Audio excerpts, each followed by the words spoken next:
Right, welcome to another episode of the Powerful Lives podcast. Today we've got Frank Stedman. My kids spent half a decade without their dad. I didn't go to my brother's funeral. I wasn't there. If I'm going to get convicted, I don't want to go for bail. I don't want to go out and come back. No. I've been in a few months then, yeah. So when you get the odd bloke in the pub going, oh, you fucking podcast and all that, or having a go at you because you're telling criminal stories, which I'd never drop anyone in it, but I just think, oh, fuck off, mate. I'm helping and you're doing nothing, sitting in the pub being an idiot. I've got in the car, being a paranoid drug dealer. I've opened the car door, looked over my shoulder, and the camera went.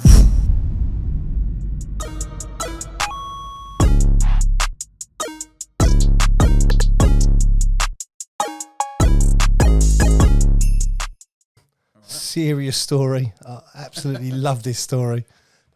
Take us back to the beginning, mate, where you grew up. And Grew up little town in Essex called Epping.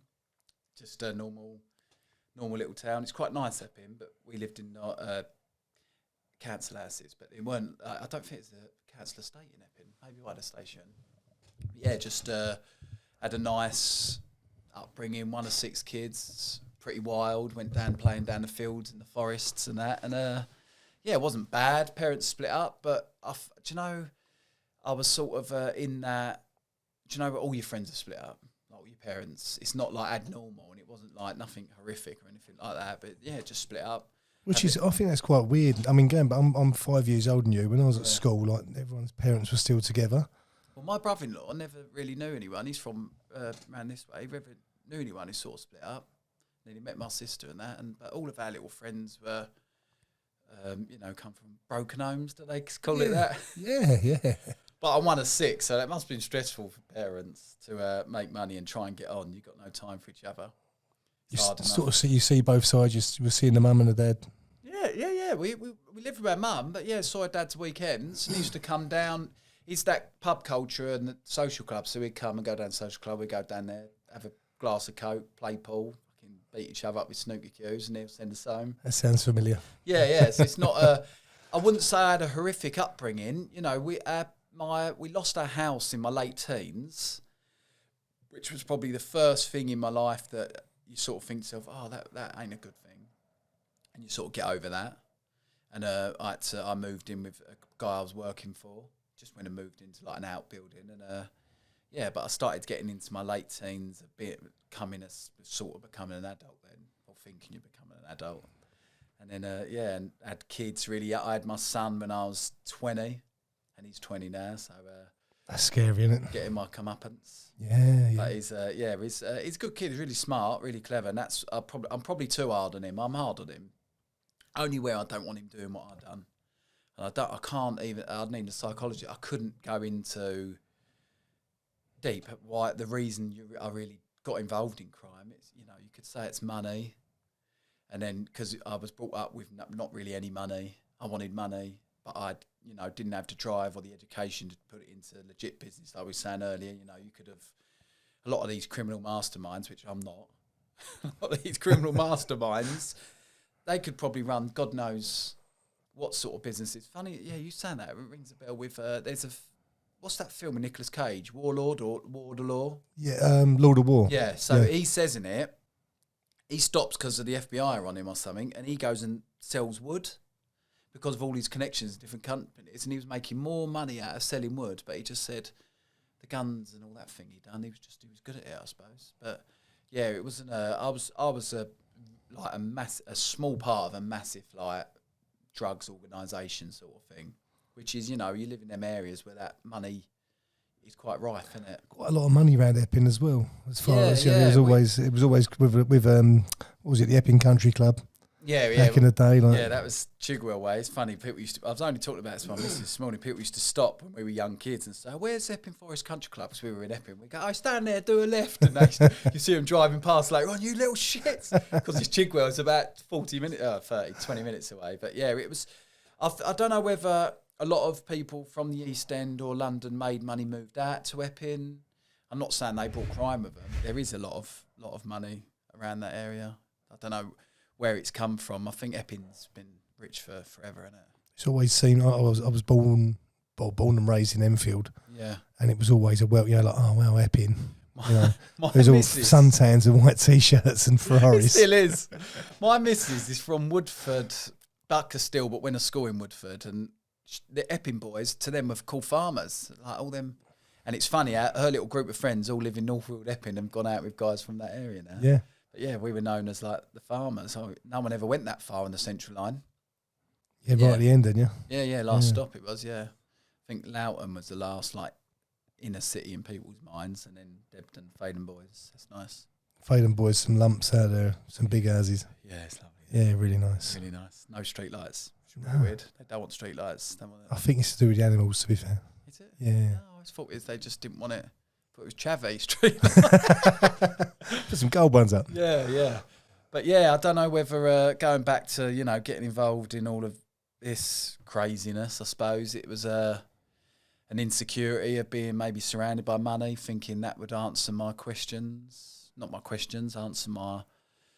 I wasn't insecure or as a kid like shy or insecure at all. I was really outgoing, really confident, got on with like everyone, but I just think that I wanted... I don't know what we saying. I suppose you see it. You see everyone else with it, and you think, I want some of that.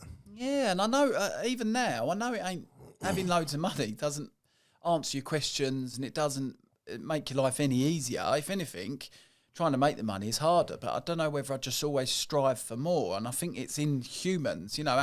What is it they say? Like, a monkey's realised he can open that nut with a stone and fucking survives, and that is stopped there.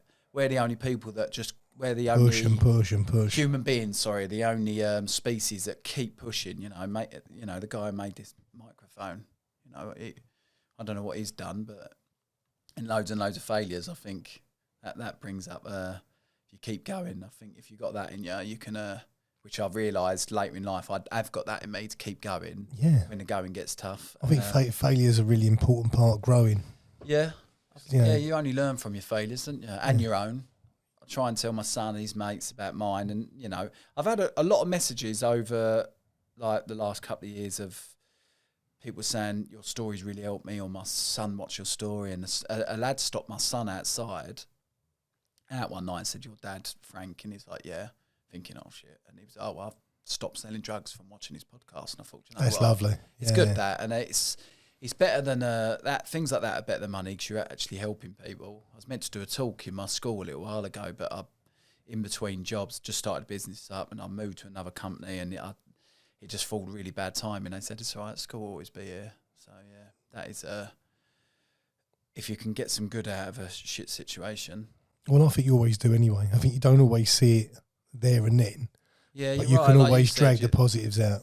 You plant a little seed, and then. Yeah. Like you said earlier, a year down the line, something happens, and you think, "Oh fuck me, that comes from all the way back there." Yeah, I always say it's like the caterpillar as well. When you think your life's over, you always seem to go again and grow. Yeah. A friend of mine, he says God, but he's really old. He's had a business for 50 odd years, lorry business, and he says, "Frank, God will provide." And he's not religious, but he means the universe, whatever. And he's right. When going gets tough, it just turns up. Yeah, I do believe that. It's like a muscle, you've got to tear it to grow it. Like. It's true, yeah. So where was you? You obviously school was okay for you. School was okay. I didn't have any qualifications. I was sent out of class all the time. I was really misbehaving. Maybe because I struggled. Found out later in life I was dyslexic, and I just was the pain in the ass kid who used to mess around, climbing up roofs, getting sent out. I got expelled. But the headmaster was really good. He didn't want to expel us, so he put us on this alternative education. We was what was it? Like the guinea pigs of this alternative education. Trial. Yeah, trial. Yeah, and it was school. No, what was it? Monday. What was it? Monday, I think we went to college.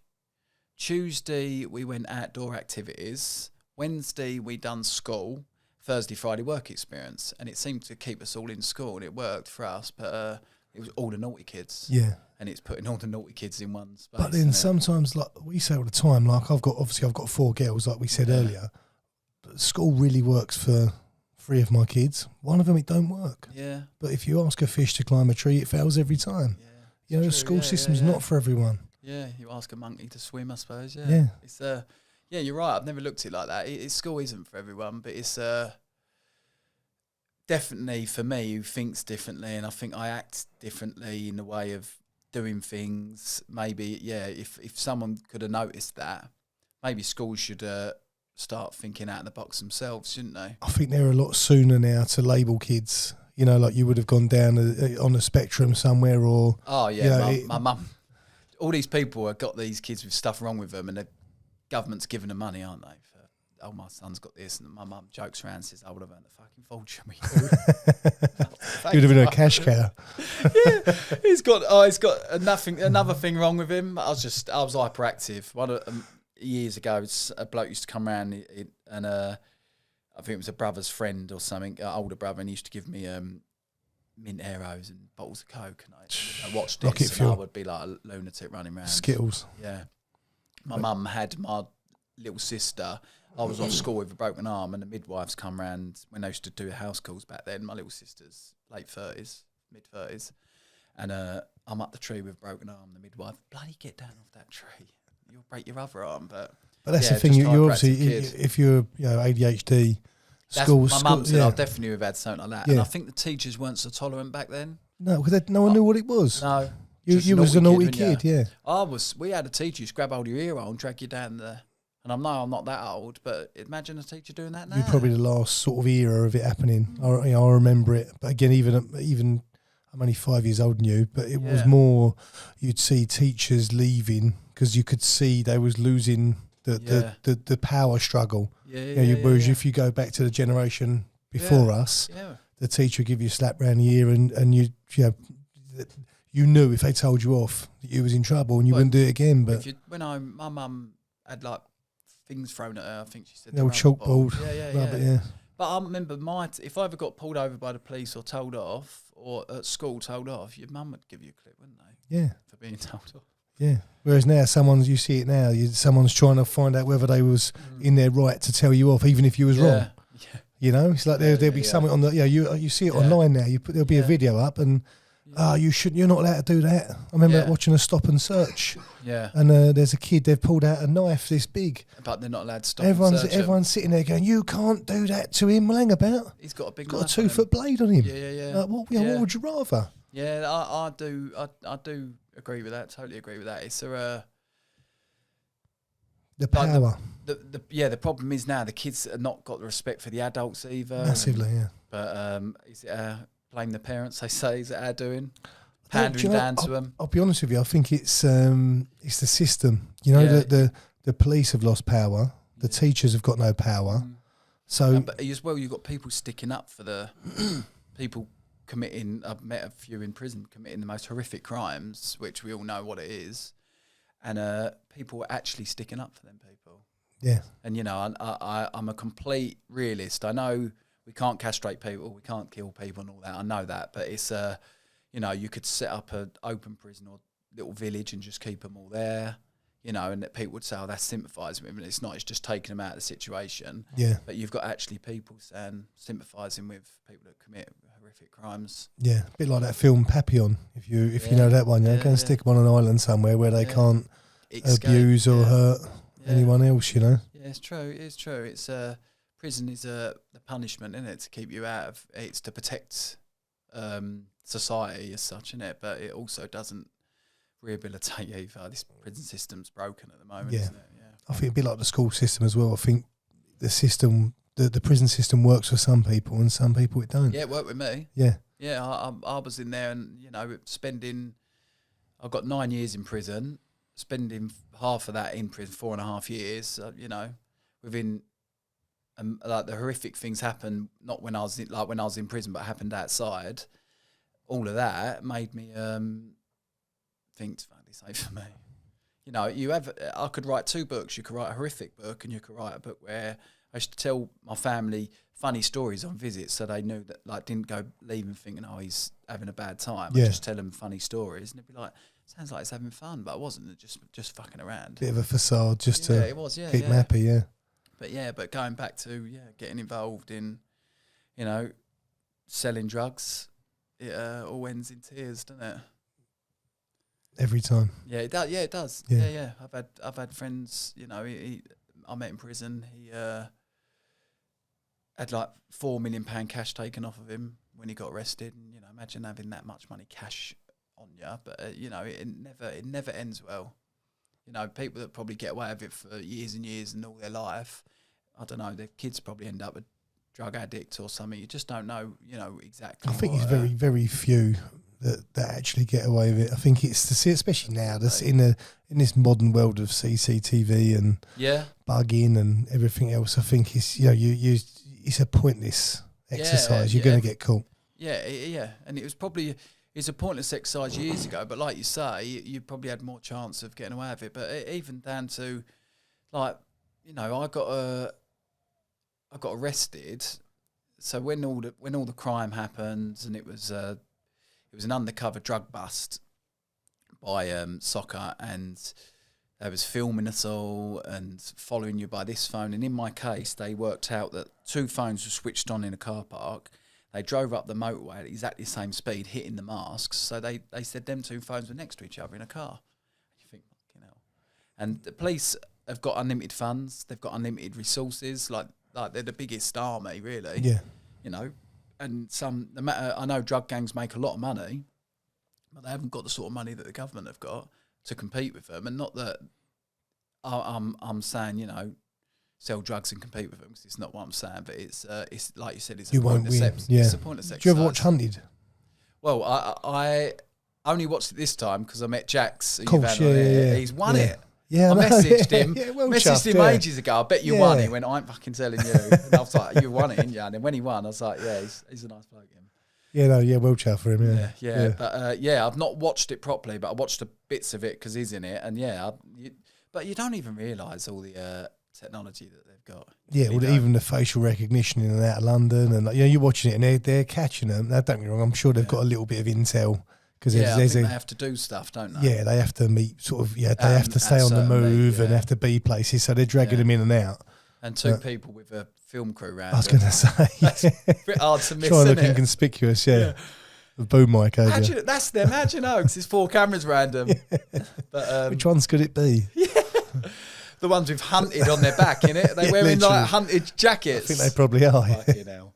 So what happened then? You actually left school and you went into scaffolding, was it? Or? Yeah, and I left school, just had the odd jobs here, there and everywhere, like maintenance-y jobs, and then started getting involved, late teens, in crime, really. Like, you're playing football at a really young age, in pubs, and just looking up to the wrong people. You know, Jack the Lad. I thought I was Jack the Lad, and then seeing people can make money out of being Jack the Lad. In your head, you're thinking Jack the Lad, but it's not. It's, you know, like I was saying earlier, you're holding a door and you're doing things in pubs, and then you become like trustworthy, and then you see them in nightclubs later on as you get a little bit older, and they're like, oh, he's all right, and it just snowballs from being like what you've done. You've gone in being a good character, but, you know, being a Jack the Lad, but also being intelligent. You've gone into business.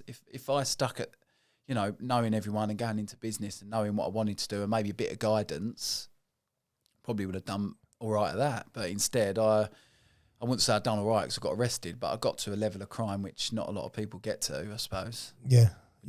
Which, the higher you get, the worse the freaking punishment is as well. I think, like you say, you look how good your networking must have been to get where you was, and your likability. You know, you're a very likeable guy. You know, you could have. I mean, I'm saying you could have. You're gonna now because you're obviously pushing into your own business, and I think you'll be very successful. Yeah, touch wood. Yeah, you could have saved a few years inside. Could have saved a load of heartache just starting up. I've started up my own scaffold business now, and it's just my name. And it's, if I'd done that years ago, you know, where would I be now? Who knows? But everything happens for a reason. It's funny. On a home leave, I go back to what we said. On a home leave, happened to be in a house where I was staying, and someone happened to be there, and his girlfriend was there, her sister was there, and now she's my missus now. We've been together 12 years, and I couldn't want for a better. So with that, out of all this heartache, that's come out of it, because I wouldn't have been there. I would not have been in that place there if I didn't go to prison, because I had to live at that house when I got out of prison. Yeah, everything happens for a reason. Yeah. Look on the bright side. Yeah, it's hard when you're staring at a prison ceiling, looking on the bright side. But I think, like you say, resilience if you get through it. But yeah, just started misbehaving in nightclubs and things like that. One of four brothers, you all stick together. You know, it's all. Was you fighting? No, I wouldn't say we was. It wasn't like me and my brothers boxed in a youth centre when we was little, but it wasn't fighting. We wasn't fighters. Till like, you know, not like smashed up faces and all that, but you know, you have a row in a pub and you wouldn't want to bottle it because you think you don't want, you know, people to think you're a wimp and all that. Is it almost that same peer pressure that potentially pushed you down the road you went down? Yeah, I suppose the peer pressure of the pub and all that. Do you know what? Peer pressure makes it sound like someone made you do it. I knew what I was doing. It's bad. I can't blame anyone else. I know when I overstepped the line, but maybe acceptance. Maybe people seeing that you're a bit vulnerable and a bit green, and you know, maybe it's not so much they pounce on you to I don't know, like a freaking lion on a weak deer, that I think they ask you something and then they think, oh, he's Andy, which you would do in construction. Like if I employed somebody who was really good and he turned up on time and he was good at scaffolding, he was a nice bloke, I'm going to use him. Yeah. But that happens in the drugs world. So if you're a nice bloke, presentable, I'm not one of these got music blaring, smoking, in like puffing your car and giving it away. I had like Radio 4 and Classic FM on, driving and the perfect person. Yeah. And I just, you know, and I think it's a business. It is a business and it will carry on forever like any other business. But I just happened to get involved maybe in a gang that it was they at the end of their reign.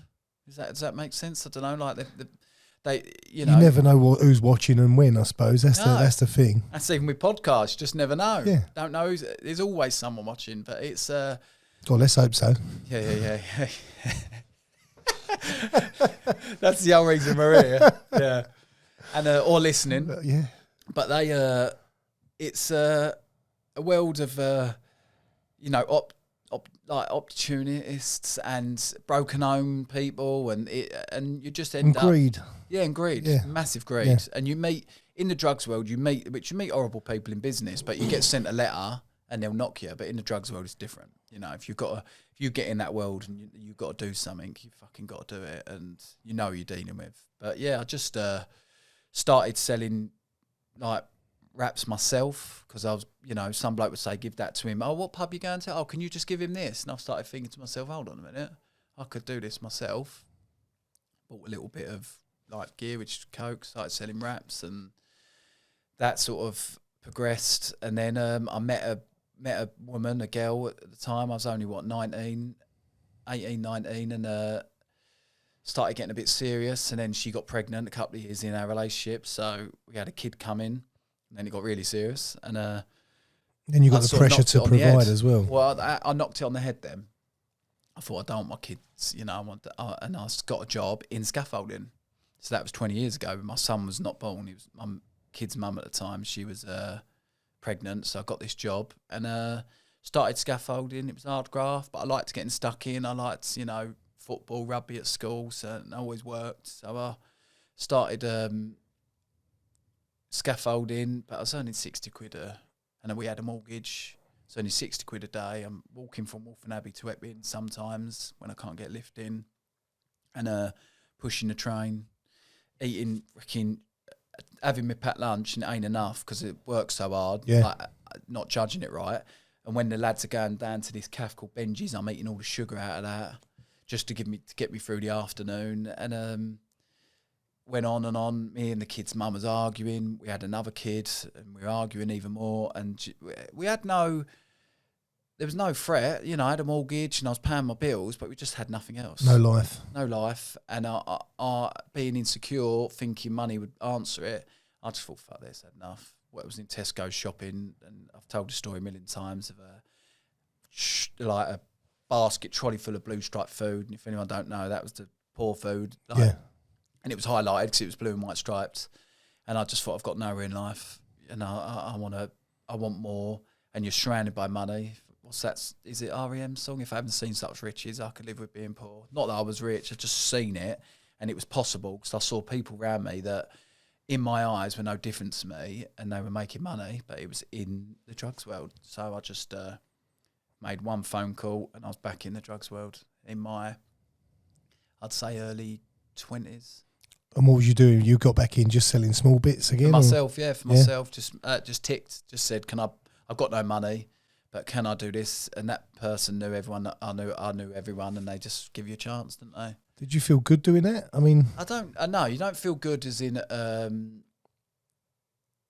you might feel a little bit like good as in the way of like, oh, you're doing something dodgy. Bit of a buzz. A bit of a buzz, yeah. But it wasn't, you can, there was one point you go in someone's house and the kids are playing, and I always remember this, and the geezer's washing it up. He said, have you got the yellow stuff that stinks of diesel and all this shit? And I'm like, yeah, can I have some? And I've gone in there and his kids are playing in the kitchen with his missus, and I've said hello, and he's washing it up in the back room, like smoking crack, and them little times you think to yourself, what the fuck am I doing?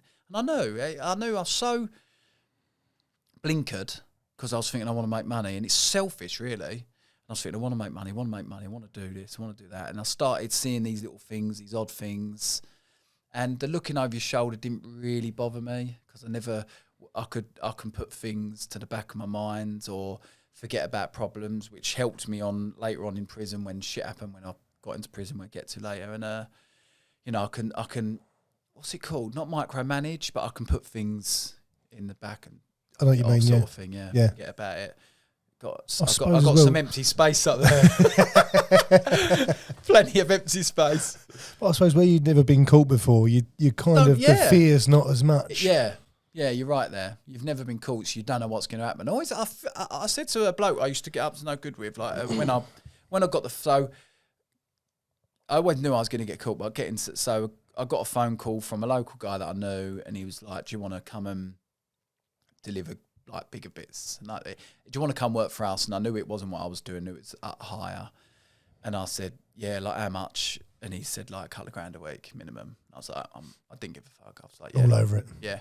And by then I'd split up with my kid's mum and like left everything to her, and I was living on sofas and staying in the car, and I just thought to myself, like, I was staying at all my families, and I've got a massive family and friends, but sometimes you just think like you feel like a burden to everyone. Felt like a bit of a gamble to nothing. Yeah. What have I got to lose? Yeah.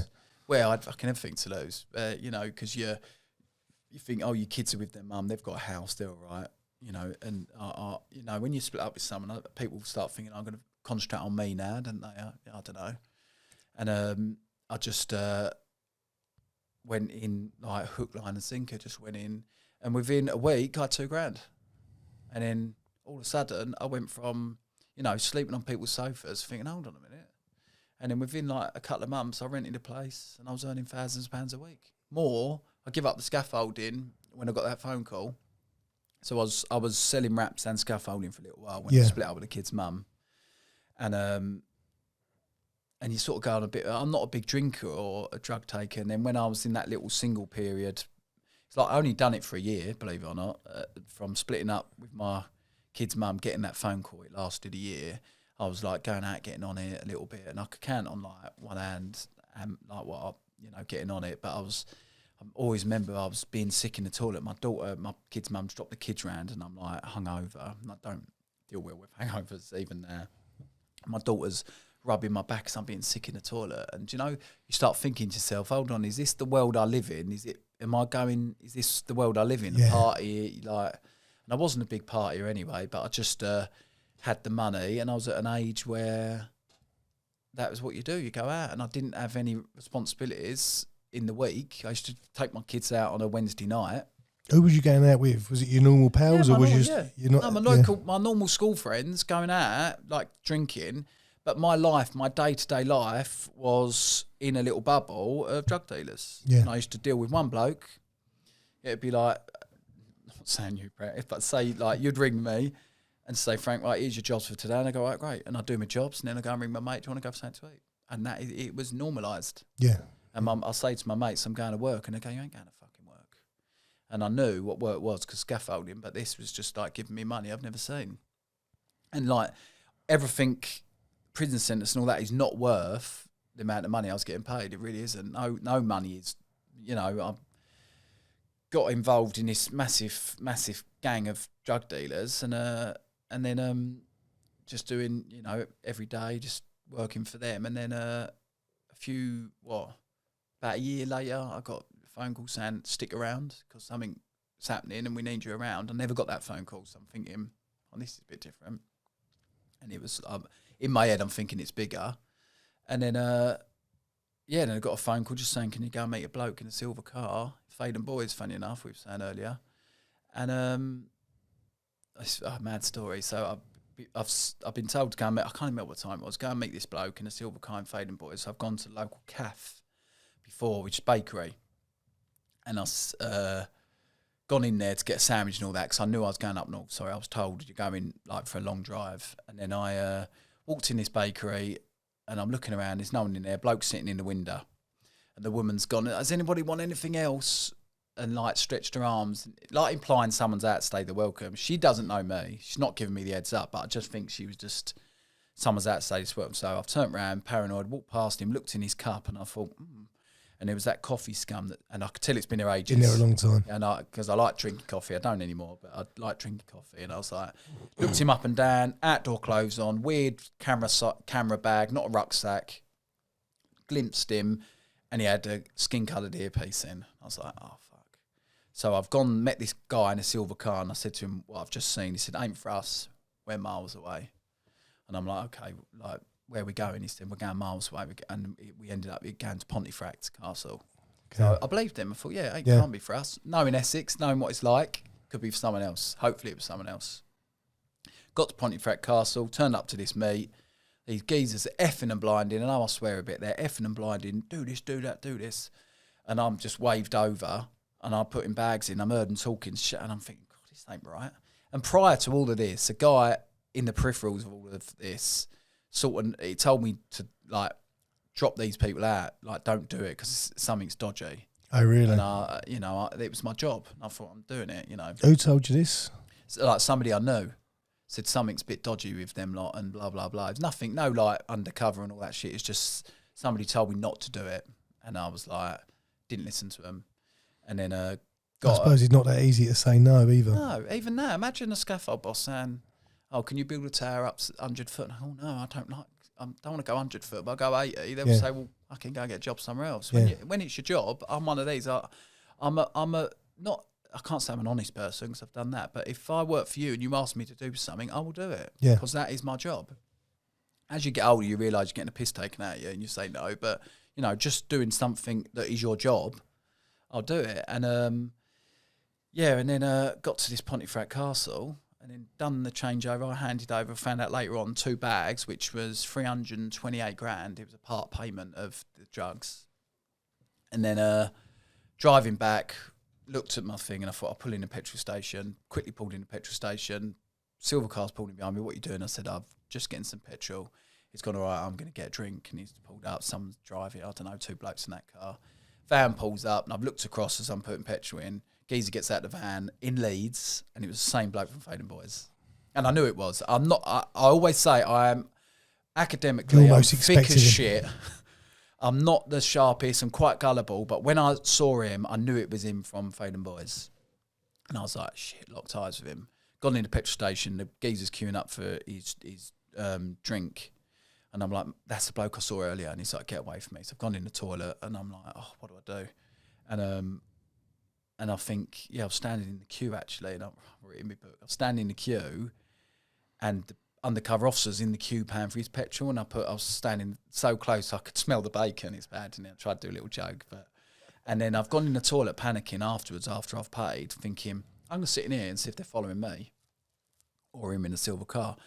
And quickly getting glasses of where I am, and I thought, and I looked at the window, and it was watching the road out. So luckily the silver car's gone out and the van's followed him. So I've got in my car, got all the way back to the area, rang the guy that I dealt with, told him what I saw, and then he's like, I'll get back to you. Spoke to him the next day, told him like, what the fuck? And he's gone, I think you was imagining it. I was like, that's when you start realising who you're involved in ain't your best interests. And then, all right, fair enough. I didn't really think nothing of it. And I thought,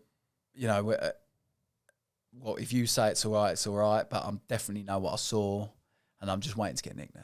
That's pretty much what it is. A horrible feeling. Yeah, but then it all carries on, and I got a phone call saying someone's gone to pick the drugs up, and it's gone over. And I'm like, right, which means the police have got it. And I found out later on the geezers put the key in the ignition with the van. It had the drugs in the back, which was 299 kilos of cocaine in the back of the van. The police have... So in my case, it started in the middle of a book. So they reckon the police have arrested importers, pretended they were importers, and sold it to this gang of people that I happen to have ended up working for, or whatever. I don't understand. It doesn't tell you in your case exactly what went on before it all. There was a... I don't know what it is. It's a PIP or PPI, and it's public protection order or something. And they reckon it's either to protect like an informant or protect a undercover officer. And they are 2 undercover officers in that case selling the drugs. So the guys effing and blinding at Pontefract, comes out they were undercover officers buying the drugs. No, selling us the drugs, yeah. So, and it's just got to, so the undercover, so the police have put the drugs in the thing, and the van started, and the alternator, for some reason, must have tripped, and the van started, and it drove off down the motorway, the drugs in the poo. Imagine them get away with it. There would have been like Channel 4 News, wouldn't it? And then the police have had to jackknife a lorry, I think, or jackknife something on the motorway to stop the van. They stopped the van at gunpoint, and then I've got the phone call saying the job's gone over. I was like, what do I do? And they said, fucking get out of the country. Like, get out of Europe, because there'd be a European warrant. They knew how much was involved. I knew there was a lot of drugs involved, because I'm surrounded by people who are driving Lamborghinis or Ferraris. You know, I wouldn't know the guy if he walked past me who I was actually working for, but I knew the gang and all that, and I knew there's serious money involved. Just I was the bottom of the ladder. You're a pawn. I was a pawn, and I was getting paid really good money. And then the drugs all got done. I've been told I can do one, and I thought, what do I do? So I went and told my kids, like, rung my kids' mum and rung my family, said I've got to go on the run. I fucked up. And I was like, really? And I was like, yeah. And in between the drugs getting picked up, I found out the drugs were cancelled on a Wednesday night, and I picked my kids up on a Wednesday night, and I was driving home with them from Harlow, and I'm like, oh my God, what's that? And it was like helicopter back, and I'm asking my son, this is a shit you normalise. I'm asking my son, I'll keep an eye on that helicopter. And then, oh yeah, it's still there.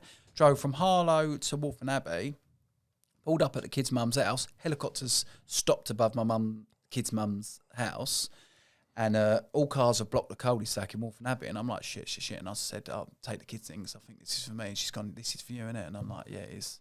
I think I fucked up. And she's like the first to know. And then they've all jumped out, a bit of confusion. They're looking for someone with blood, and the cars have drove off, and the helicopters drove off. And I thought, what the fuck? And I'm like, I don't know whether it's for me or not. Later in my case, I realised that happened on a Wednesday night, picking the drugs up, and someone called it off because they was suspicious.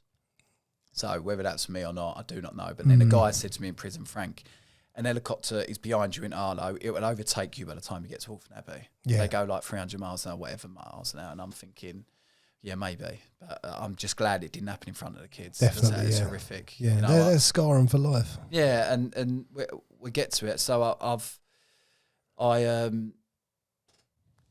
went on the run in England. I thought I'd go to Newquay, be a little beach bum. Always thought that'd be great. And then got to Newquay. It's all young people getting pissed up, getting pulled over by the police, panicking. What do I do? Sitting there, heard the song "The Beach."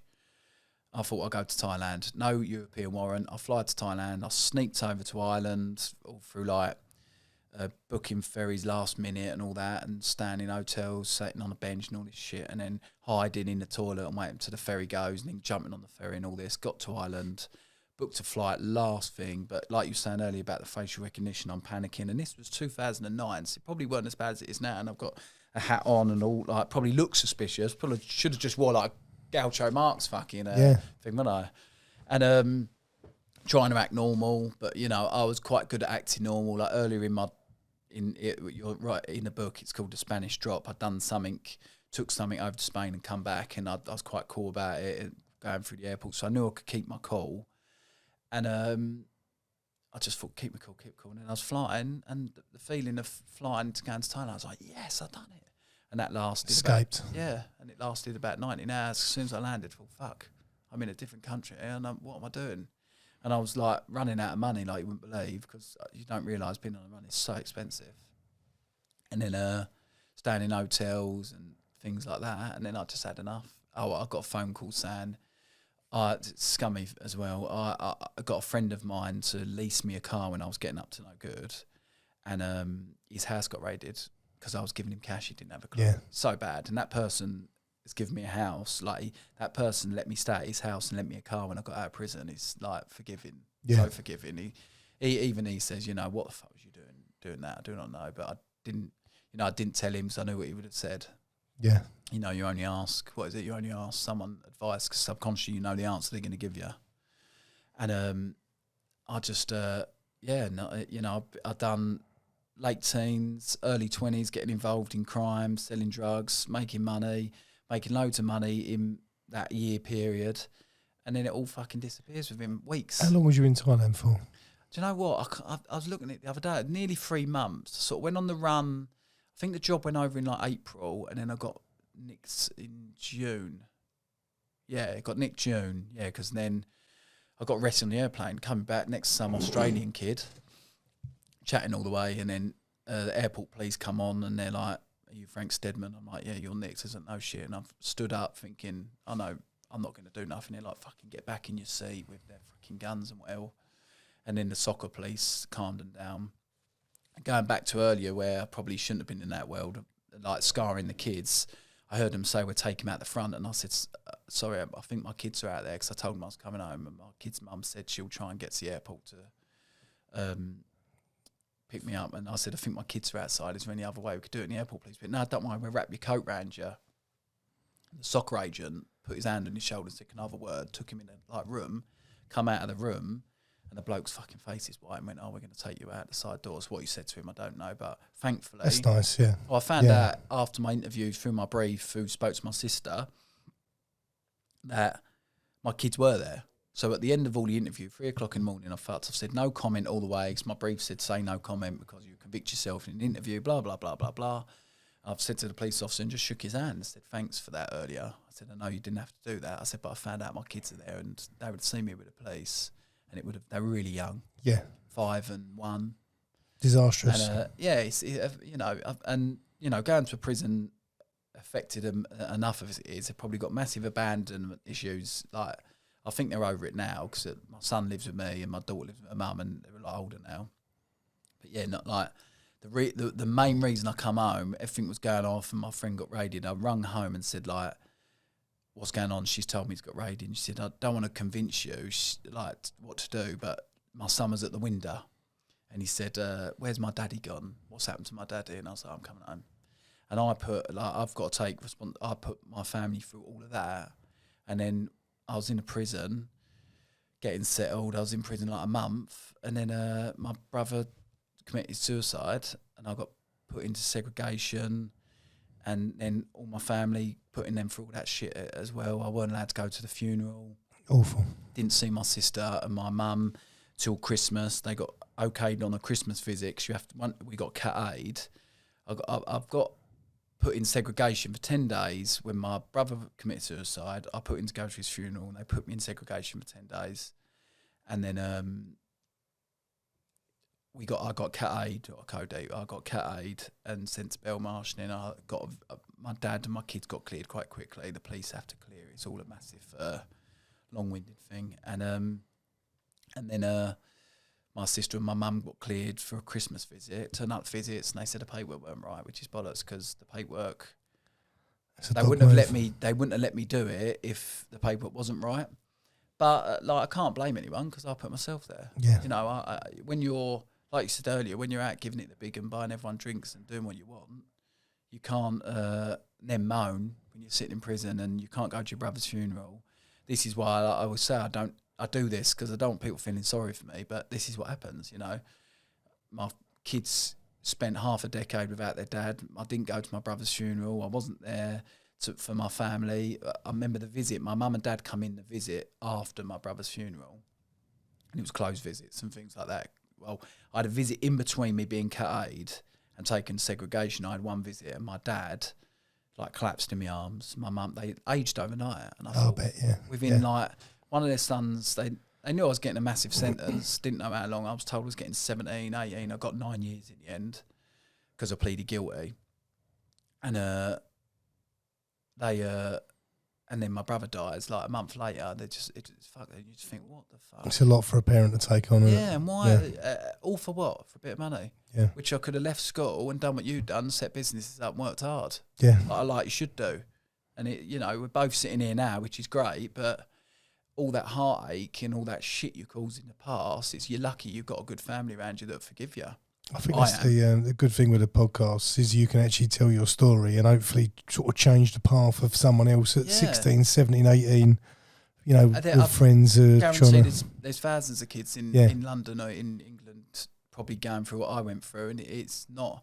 I don't do this. I'm not one of these who wants to come do podcasts to show off about crime and, to help myself. Great, selling a book, but... People think, you're selling. I've spent thousands making it, but it's a positive message as well. Yeah, I'm not here to, make money. I've spent a couple of good grand making that because I had to pay a guy to do my grammar and that, and I'll never make the money back. But I've had messages from the first podcast I've done from young lads saying, "You've helped me." I had a foster kid. I had 2 foster parents. They were fostering a girl, and she was running drugs, and they said, "We sat her down last night and watched your podcast, and she stopped." And things like that, I just thought, it's powerful, yeah. So when you get the odd bloke in the pub going, you fucking podcast and all that, or having a go at you because you're telling criminal stories, which I never drop anyone in it, but I just think, fuck off, mate. I'm helping and you're doing nothing, sitting in a pub being an idiot. Yeah, and he's only jealous because he ain't got the story. I suppose, it's mad, but it's like... people do think there are some mad people, isn't they? Yeah. But and that's all, and I thought to myself, that's all I want to do is put me story. I didn't realise the power of a conversation. I really didn't realise that until I started doing these. I'd done the first podcast and it went mad, and I had so many people message me and everyone congratulate me. We're really proud. And I thought, fucking hell, I've done, for the first time in my life, I've actually done something good. Apart from having me 2 kids, but I've actually done something good. It's positive, yeah. Yeah. And it's... and Frank, you're a nice guy. It's one of them things. There's loads of drug dealers, complete scumbags. Yeah. There's good and bad in every job, isn't there, I suppose? You're a nice guy, and I think it'll resonate more coming from yourself than it will from... Well, I think I wasn't a career criminal. My dad wasn't a criminal. I think just a normal kid who... Blinded by the flashing lights. Yeah, literally, yeah. But I was good at football, and I got... that's one thing, I got involved with men at a really young age, like 13, 14, 15. I was training with the football and then playing football, men's football, 14, 15, going to pubs. But it was, and it probably was a bit of me. I remember watching the Craze film when I was really young. My mum had to stop me watching them because I kept watching it. So there was that glamour in my mind probably, and being popular at school. I don't know. I always try and think, what put me down this path, because you can only think back and think, I put myself in this path. No one did. I knew when I was doing wrong. I knew every rap and every bit of money I earned, and I just thought, I'll go lakeside later and buy myself a top. Yeah, it's stupid like that. But I think growing up, you do see, you are blinded by it, and it is sexy. It's portrayed as sexy, and then the older you get, you realise the only stories you're only reading about these stories because they've been caught and because they've done 10, 15, 20 years in prison. If you watch any of these gangster films, if you watch the end, it all ends badly. Yeah. And I think the film industry have got a responsibility to end it badly in that way. I think they do. Even down to The Godfather. I know nothing happens to him, but then his kid gets shot at the end. Yeah, and I know it's a make-believe story, but that is what, you get... only learning now, I'm 40, you get out of life what you put out there, I think. You really do. Yeah. And I know we all have hardship in life, and everyone has shit, and I've caused all my shit. Did I contribute? My shit contributing to my brother, it probably didn't help. And it was just like an horrific time in our family. And I wouldn't say we're broken really from it. We're not stronger from that experience, but it's just one of them shit things you got to get through, ain't you? Yeah. Just know you're resilient. But I don't want people to do and everything that I've done to get through to realise that they are resilient. Human beings are so resilient, aren't they? They can put up with so much and do whatever they want to do. That is one thing you can do, whatever you want to do. People say you can't, and you actually can do whatever you want to do, I think. Yeah, literally, yeah. 100,000,000%. You might need some financial backing, and that goes on your character. If you're a nice person, like you said, people will back you all day long. And it's surprising how many people have helped me with things just from bringing that book out, where people know you're serious, you've done something, and I think, oh, they take me a bit more seriously now because I've done something, you know, and I've set my business up now, and it's, you know, everything positive ends up being positive. I've done more out of crime than I did in crime, if you know what I mean, even money wise. Yeah. Done better things. I mean, I rent in from a farmer, but it's my dream house. You know, we've got a nice garden, really old house, and I love it. And I think to myself, beautiful. Never had all this when I was getting up to no good. When you're selling drugs. It's mad, isn't it? Selling drugs, exactly. Selling drugs is, and any sort of crime, nothing good comes from it. You've got cash you can't buy a house with. Yeah. You know, like, it's not, this is the trouble, though. It is glamorised in movies and on TV. Yeah, and I know they say no one writes a book or no one makes a film out of someone with a normal, boring life, and I get it, but go and be Bear Grylls, go and fucking travel the world and jump off mountains, walk Everest. Don't go and sell drugs. Yeah, even the podcast. You look at the podcast, it's basically ex-gangsters and porn stars. Unfortunately, that's the most popular categories. Yeah, because people. Do you know why I think that is? Because people are interested in the sort of character. So I've had people message me say, "I can't believe that you was involved in all of that." I said, "Well, I won't be the first or the last person like me." But, you know, without pulling my brain out of my head and actually knowing what went on. But I think you get swept along with it. Yeah, you know, like I think you know, I've seen people go down a slippery path, and it's like, I think once they don't realise what they're getting into, and once they get into it, it's not as easy to get out. Not the films, like I said, it ain't the films. It ain't, you know, when I was at nightclubbing, buying drinks and things like that, but then no one comes and visits you. And I spent 10 days in segregation just after my brother died, being told you can't go to your brother's funeral. On the 10th day, when I got moved, I was told I weren't going. Staring at a ceiling with human shit all over the wall. And you think to yourself, this makes me or breaks me there. Yeah. And that was the moment in my sentence. And it was only early on, like a month in, but I thought to myself, right, you need to dig deep in your personality here. Accept what you've done. Accept it was me. I accepted really early on, I think helps that it was me who done it. But I wouldn't wish it on your worst enemy. No. All that shit you go through. And people think, I can sit here and tell some really funny stories about prison. But then also, you know, you've got stepping over geezers who've been glassed in the neck, and geezers like saying, well, you take that back on the wing and you've got to say no. I played football and broke a bloke's leg, and he's on the floor, and he was only through a hard tackle, 50-50. I wasn't like dirty, playing centre midfield, and I broke his leg, and he's on the floor, broke his ankle, and he's on the floor threatening to stab me when he gets up the next day. So I had to go and front it when the next day, and luckily I got on with him anyway. It's just in the moment. He said, oh, shit happens. We both knew what he's doing. I've come off worse. And I was like, thank God. I'm not a fighter at all. But, yeah, and that's the situation. You've got to be somebody you ain't if you put yourself in this situation. And I wouldn't, you know, all these young kids now and all this fucking, you know, doing crimes, writing raps about it and all that. It's all great, but it's not real. It's not real. It's not realistic. You find out all these rappers went to fucking stage school. Yeah, of course, yeah. And then after going to stage school for years and making a bit of money, then they start buying a few drugs and keeping the bad company. But it's not you really look into it. You've got a couple that probably squeeze through, just freaks. I don't know, Stormzy, like a freak of I don't know whether he went to stage school, but a freak in the way of writing lyrics and performing them. But I just just nothing good comes from that criminal world. How long did you get in? I know you got 9. What did you serve? Got 9 years. I served 4.5 in prison. Maximum 24 months in a DCAC. Cause I behaved. I just thought it was pointless because I want to get out and see my kids.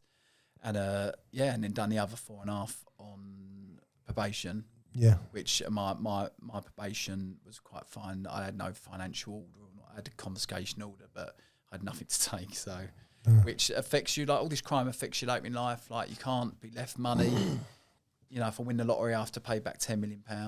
That confiscation, I can't be left money by any parents. Is that why they give you a £10 million confiscation order? Yeah, but then there's a law now, but it wasn't sort of a law when I was in prison where your role in the case justified your confiscation now. So it might have changed for me, but my crime was before. It might not have, but I don't want to chance that, so I don't. No. You know. But it's crazy. Listen, the old Bill must know that it weren't your drugs, it weren't your money. They know that. But it's like, I suppose they can pin it on you. They're going to pin it on you. Yeah, well, they're going to make your life as hard as possible, as physically they can. But you was part of a criminal enterprise, and Yeah. you knew what you was doing. Yeah. Like you committed a crime, so they can't like they knew I was like a small fish in a big pond, but you know, small fishes, you know, they put enough pressure on, or I was lucky I had a good brief, and he explained to me straight away, Frank, if you start saying anything in an interview, you're going to convict yourself. Let's just say nothing and then see if there's any evidence on you. And then they found DNA on one of them bags that I put in the car.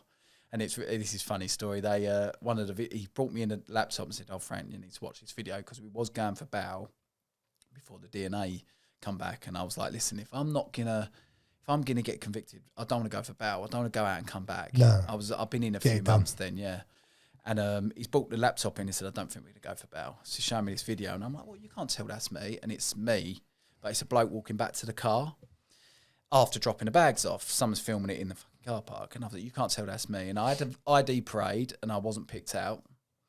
And I've got in the car, being a paranoid drug dealer. I've opened the car door, looked over my shoulder, and the camera went vroom. So if I didn't look over my shoulder, you know, I would have had more of a chance. But then they found my DNA later on anyway. And my brief said, you would have been done anyway. Yeah, my brief said, you know, I accepted it really quickly on.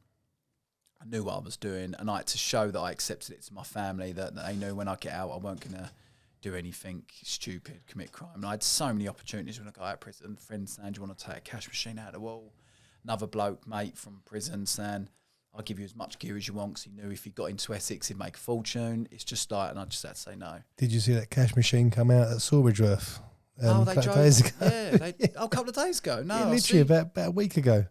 I might have done actually. Did they digger it? No, I'm thinking went in with a telehandler. No, I'm thinking the Faden boys, they ripped it out and fucked the flat up above. Must be about 3 or 4 days ago. Oh, I didn't know. Yeah, telehanded straight in. No way. Like that, you know, I look at that, and we was talking about that, yeah, me and a couple of lads, and it was like... You got to nick a telehandler. Yeah, you got to nick 3 vehicles. That. Yeah, and burn them, not leave notes. It's hard and what's, that, I mean, how much you're in a sleepy sort of village in Sorbo, like if that, it can't be, it's probably not 100 grand in it. No. Might be 30 to 50 grand, you know, you just think...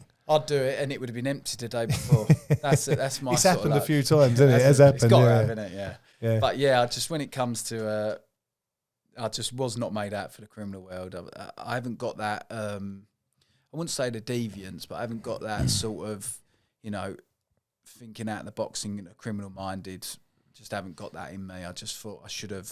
I'd love to have got under the wing of like an adventure or something and done like that bloke who run across Africa. That's a bit of me. Unbelievable. Done something like that. Hardest geezer. Yeah, I'd love Unreal. Yeah, I'd love to have just done something. I've even thought I had a heart attack a few years ago due to an infection, and even that, I looking for jobs. I couldn't scaffold. I thought I was off work for 16 months looking for a job. Criminal record, no. And I'm the same. If I saw someone with the same, you know, qualifications, I'd look at both. Say he's got a criminal record or.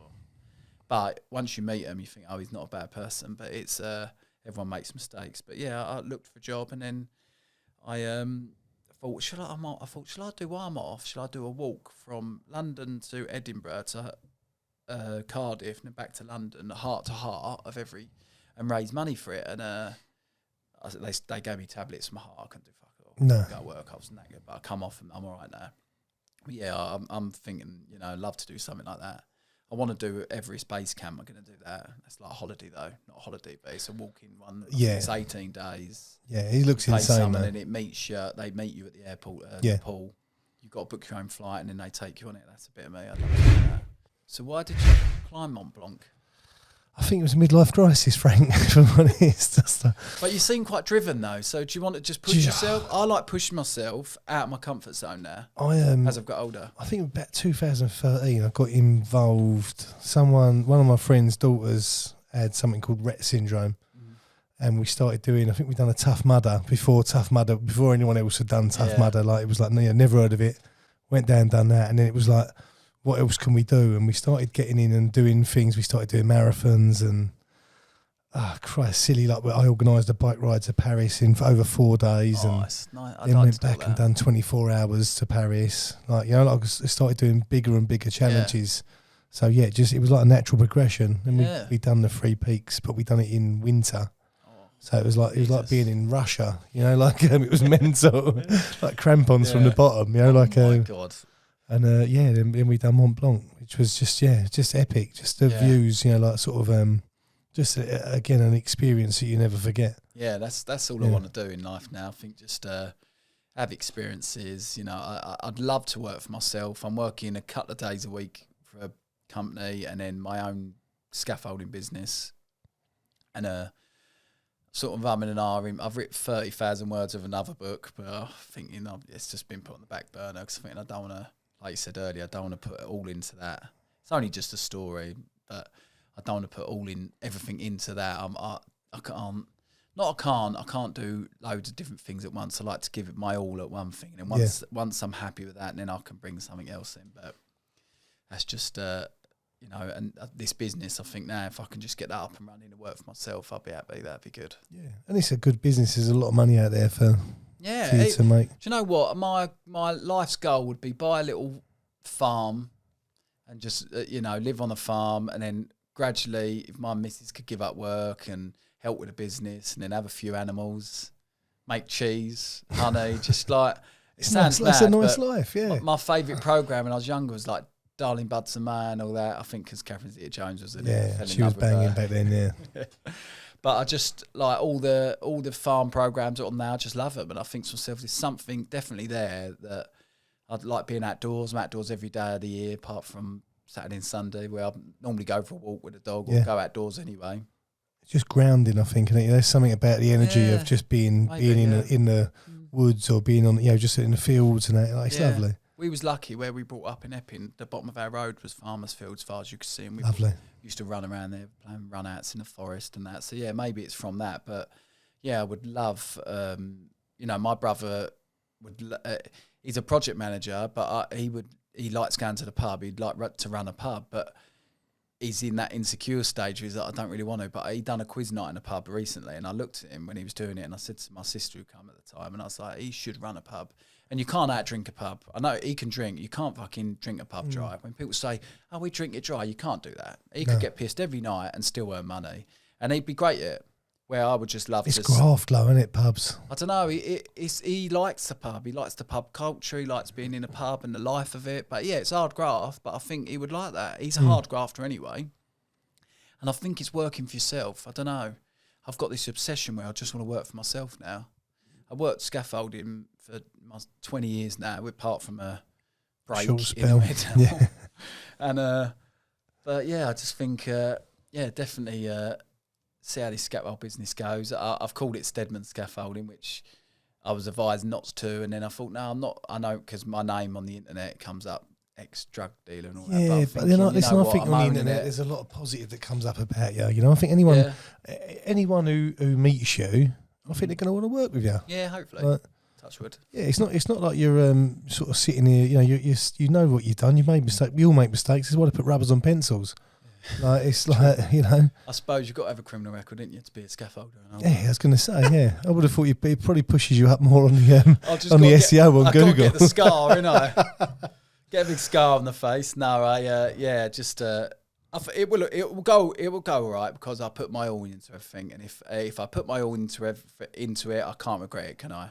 Like that book, I put my all into it. A guy was helping me write it. Publishing company wanted to publish it, but then they was going to give me shit like money back, and then they would have owned the rights if anyone wants to make it into a TV show or a film. Yeah. Not that it's ever going to go that far, but I thought I'm not going for the Booker prize, so I brought it out myself. I wasn't happy with the front cover they done, so I done it all myself and put it on Amazon. Yeah. And now I know 100% I've done all that. I writ it. I paid a guy to get the grammar right and all that. But then I've done all the pages, all the format and everything, and I thought, fuck me, I'm actually really proud of that. And in it, I say there's spelling mistakes and everything because I'd done it with my two hands. And my missus was like, yeah, it's to the charm. Exactly that. Yeah, exactly that. Yeah. I'm not going for the New York Times Booker Prize and all that shit, but I just, friends and family have read it and it's selling on Amazon, still selling on Amazon now, which is good. And people, all the comments on it are good because I don't want to show off about crime. There's no good comes from it. I'm not one of these, I've done this, I've done that, because I didn't. I just got involved. Yeah.